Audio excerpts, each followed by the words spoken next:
Шестото издание на арт-резиденция Старото училище е отново в село Горна Липница. Артисти от Съединените щати, Китай, Испания, Полша и България работят в сферата на живописта, перформанса, визуалните изкуства и музиката. Тази година темата е ритуално изкуство, време и пространство. Нека да видим как беше интерпретирана тя от артистите.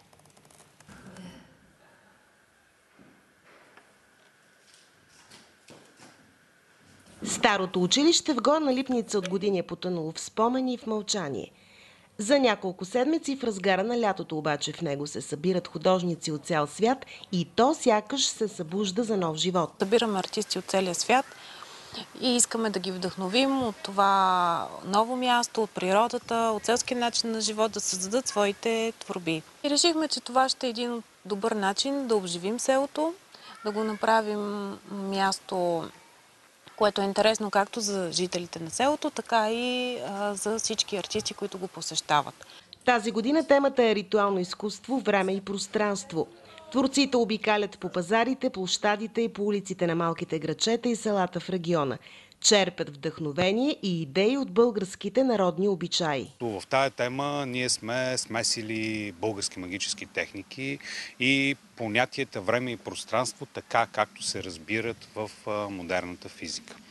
От 2012 година ние развиваме един начин на правене на изкуство и това е така нареченото ритуално изкуство.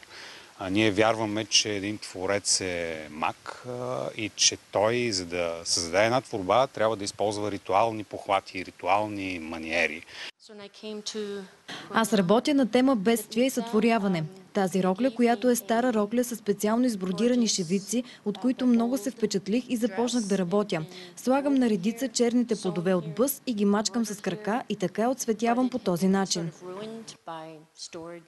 Първото нещо, което започнах да правя е една колиба, която е от отвънка. Тя е 4 метра висока, вътре може да се влиза. Това е една спирала, през която се минава и е базирана на един ритуал традиционен, който при него хората, когато са имали някаква болест, нещо, от което искат да се отърват, са минавали през някакво тясно пространство, при което болестта остава зад тях. Тя остава заключена в това пространство, през което са минали. Ще се оженя за себе си. Моето минало ще се ожени за моето бъдеще.